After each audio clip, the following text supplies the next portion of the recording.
Hey, VC, it's Greeno. Well, I didn't get to film much last few days. Been spinning a good bit, but it's like kind of in and out of the music room. Album or two, and then off again. But all the hubbub of Christmas is slowing down now. Finally, it's Monday here now. So I thought I'd do a new video, get caught up here.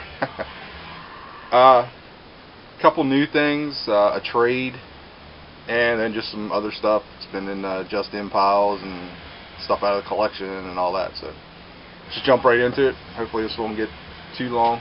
What's spinning in the background? A Spitting Cobras, Year of the Cobra. Grabbed this off eBay. Came across them on YouTube. Kind of dug it. I think they're out of Seattle, I'm guessing. It's 2009. Omega Records and One Eye Records. But love that cover, man. Just killer. Just kind of full tilt Marshall rock and roll, you know, just punk edge, just good stuff. I did a trade with brother LJ. Got my stuff or the stuff he sent me, and my lame ass, I haven't sent his out yet. Should be going out today, dude. It'll get there, you know that. So really cool stuff, man. Sent a couple CDs. Best King Biscuit, 25 Years of Rock. That's really cool, dude. I'd have definitely grabbed that too if I came across it. Very cool. And then White Boy James and the Blues Express. Never heard of this. This looks interesting, man. It's on Rip Cat Records, 2011. Just like just some cool bluesy kind of stuff. Definitely be checking those out. Then he sent Red Dog. Still got the note in there. So the cover on this looks familiar. I think I've seen this around, but I've never heard it. It was like, yeah, man, this thing's like mint. Very cool. Kind of, it's from the mid '80s, bluesy, but a little bit different. You know, definitely had his own thing kind of going on. Kind of dug that. Too much stuff sitting around. And also he threw in John Lee Hooker. No Friend Around. This is on Charlie Music. Very cool. Add to the blues collection. And then kind of the big dog that started this trade, I guess you could say. And this is blowing me away, dude. This thing's like in fantastic shape. UFO phenomenon. I can't believe the condition of this, dude. This was a big hole in my collection. I come across this every now and then, and it's always beat to shit, just completely ragged out. And this thing looks brand new. So, thanks a lot, brother. Definitely appreciate that. And then actually the big dog of the trade, Captain Ensign, which just started with Scott, it looks like. And went to LJ, and it's now here. So this will be going on to somebody else. So after I spin it, of course. Speaking of CDs, there's a couple other ones I picked up this week. Watched Garen's video. He's like picking up CDs, cheap CDs like crazy. You know, it's a good time to pick them up, man. A lot of times, $1, $2, $3, you can pick up some killer stuff now because nobody wants CDs right now. That will change at some point. I grabbed this, Sons of Angels. I just remember these guys, but I can't remember what they sound like, other than I don't think they were like super great. I think it was on Atlantic. There's the band. So it's $2. in like perfect condition, so I grabbed it. And then came across a couple that looked interesting. Never heard of either band, and really ended up digging both bands. The Stalkers. This is on Dollar Records is the name of the label. Just really good garagey, punk, rock stuff. Really dug that. And at Dollar Records, before I found the Stalkers, I found this one, but I wasn't sure about it. Same label. Then after I found the Stalkers, I was like, okay, well, I need to check out both these. So I grabbed them. It's Nag, also on the same label. Female singer, same kind of deal. A little more melodic, whatever you want to say on this one.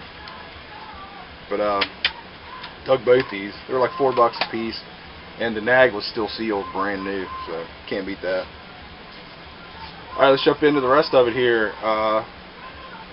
Did a video opening an old record, 30-year-old metal album. Started with Corey. He was opening, you know, some old albums he had found, or an old album he found sealed. I kind of want to touch on this, and actually I just kind of want to show it here. Corey had asked if I'd heard it before, and what the album is, Dark Wizard. It's actually an EP on Mausoleum, the Devil's Victim. It's really cool, you know, just good old 80s metal. And it was still sealed.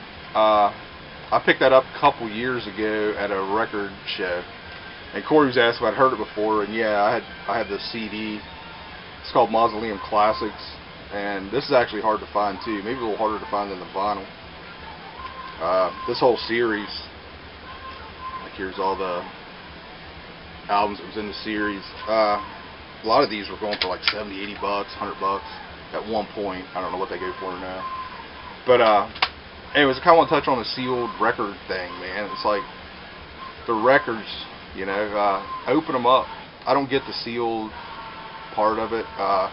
The only reason I had this sealed for 2 years, and I found this at a good deal, and like I said, at that record show. The only reason I had this sealed sitting in the Just In piles for 2 years because I had that CD and another copy. And I'm not showing this just to be like, yeah, I got 2 copies. I'm showing it to be like, hey, I already had this, had it open, listened to it. I found a sealed one, and I busted it open. Open the records, man. Don't leave them sealed. It's actually not even good for them. If I was to come across both these at the same time, and if this was in a tight, sealed, you know, where the shrink had shrunk on it and was pulling on the cover, but it was sealed and minty looking, and this one was in killer shape, I would buy the one that's already open that I can open up and look at, because when these things were sealed for 20, 30, 40 years and that shrink is tightening up on them, it's going to warp the albums, man. I mean, it's just me. I just thought I would mention that. It's like, I'm not a big sealed guy. I mean, I would rather find an album that's open and I can look at it, it's in good shape, and I know it, and I can take it home. Something sealed, it's 50-50 shot, man. You crack that thing open, take it home, record may be cracked for all you know. You may just pay whatever, way more than what just a regular copy was for a sealed copy that you have no idea it's in good shape. But if you're into collecting sealed albums, that's cool. I don't quite get it, but it's like a, I don't know. Open them up, man. They're records. Play them. Jesus. I like Corey's video, man. Hopefully more people kind of do this. Pull out your old albums, man, that you got one that's sealed and collectible. Crack it open and play it. It's even more fun that way. Who gives a crap, you know? But anyways, I grabbed the other Dark Wizard just to kind of show. This was their full length after the EP. So Cool band. I think that was all they did. Alright, into it. Hope that all made sense. I mean, I'm not trying to be an asshole or anything, just like, man, you know, they're not baseball cards. You don't put them in a piece of plastic and put them away. Put them on the turntable, man. Run that needle through the groove. It ain't gonna hurt it. Alright, let's get into the rest of it here. Stalkers. Shot Down in Flames. Got this from Brother Lee. He sent me a couple albums by these dudes. Killer Canadian rock, hard rock. I checked out the other album, but I hadn't checked this one out. This freaking killer, man. Thanks, Lee. Just I played this probably 3 times. Man, just kept putting the needle back down on it. Really good. All right, showed a CD of this album video or 2 ago, and I mentioned that I found it on eBay, so I went ahead and grabbed it. Stray Dog, first album. Holy crap, man! How come this album doesn't get mentioned more often?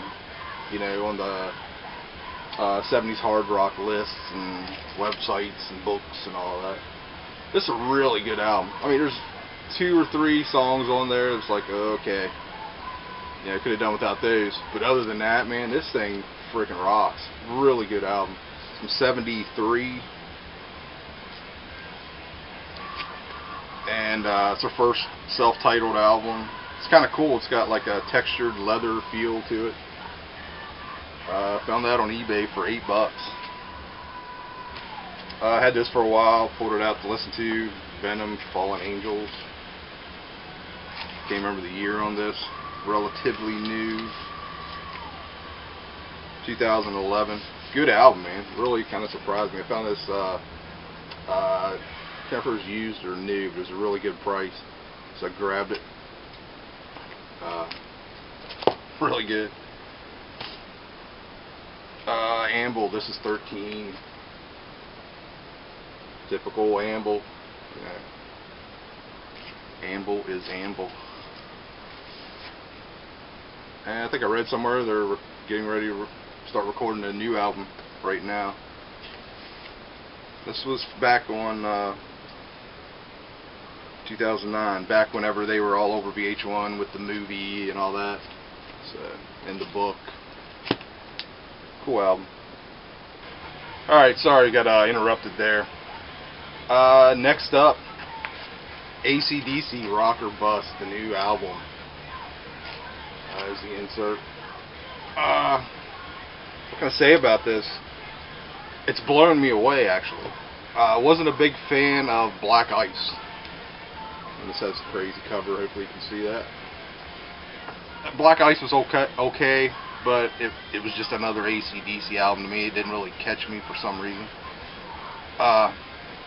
Saw Brother George show this, and he's just kind of going off about how great this is.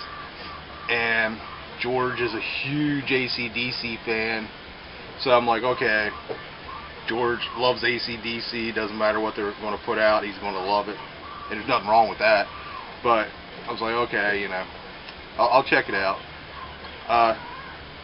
And it kind of set for, I picked it up, I guess, when it came out, so I just listened to it the other day, and it's been sitting there, and he's been texting, like, have you checked it out yet? Have you checked it out yet? I'm like, I will. I kind of wasn't in a hurry. But my mistake. This album's really, really good, man. It's AC/DC. There's no difference between this and Black Ice, except that I like this one better. I don't know why. It's, you know, AC/DC, the Ramones, Motorhead, Slayer. You know what you're getting, but for some reason, some catch you more than others. I don't know why. This one has caught me. I'm digging the crap out of this album. Really, really cool. So I don't know what else to say about it. It's not like they're doing anything different. They're freaking AC/DC. It's just, that one caught me. Finally got around to listening to this. Had it for a while. I think this was the last one I got from Kenneth in a trade. Transit, Dirty Pleasures. Really cool, just melodic, AOR-ish, whatever you want to say. I mean, it's heavier. It's not just typical AOR. Really cool. There's the band. Hopefully you can see. I'd never heard of these dudes, and I think Kent was playing this in the background of one of his videos, and was like, man, that's really cool. And he was kind enough to find a copy when we were doing a trade and included it. So, thanks, brother. Guess I'll show you these. I've been picking these up. I don't think I've shown them as I've been getting them because they're all over the BC. But I'll show you. These are in the stack here, so we'll go ahead and show. Zeppelin 4. It's the 2 LP deluxe ones. I've been picking up all of them as they come out. Just because I'm screwed up like that. I have all these. You know, it's like no need to really get them. But I will say, incredible pressings, man. These things sound really good. This is my second copy of this. Had to send the first one back. Cracked it open. Big scratch on side too, like 1.5 inch deep scratch. Brand new, right out of the package. It's like another reason. Open up your records, you know, see what's in them. Send it back. Sent me a new copy. It's perfect. I've been getting a 2 LP set. Started with the first one, which was a 3 LP with the live show, the debut album, and that was fantastic, man. All the live stuff, and just loved it. Wish they'd done that for every album. To be honest, I haven't really listened to the bonus discs on all these. I will at some point, probably, but I'm not. I'm a Zeppelin fan, but I'm not on the level of Vance and Rob and all those guys that, you know, want to hear every piece of music they can hear by them.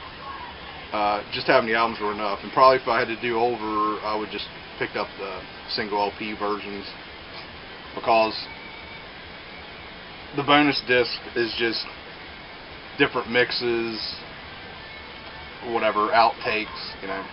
It'd have been cool if it was all live stuff or all unreleased stuff, you know, but it is what it is. They got House of the Holy, same way. Sounds fantastic. They're doing a great job with these. I mean,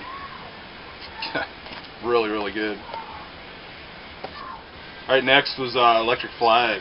Grabbed this, I don't know, not too long ago. Good stuff, you know. I didn't have this one. Just that, I don't know what you want to call it. It's got the cool jazz, soul, funk, whatever. Just good stuff. And last one, the new High Spirits, You Are Here. Cool album. I dig the first one more, but this one's still cool. I think I need a couple more spins. But man, these guys have their own, or this guy has his own thing going on, his own sound kind of. It's got like a retro feel to it, but at the same time not. It's like something new, and it's kind of mid-rangey, but it works. It's really, it's a cool band. It's basically one dude out of Chicago, if I remember right, and he does everything. He does tour, puts a band together and tours and all that. Excuse me. I have to say, not a huge fan of the cover. Yeah, it's cool, but whatever. And it is a high roller release. So if you haven't checked out High Spirits, do so, man. This is their second full length, and really cool. Good stuff. Alright, that's it, BC. I hope everybody had a great Christmas. New Year's just around the corner. And later.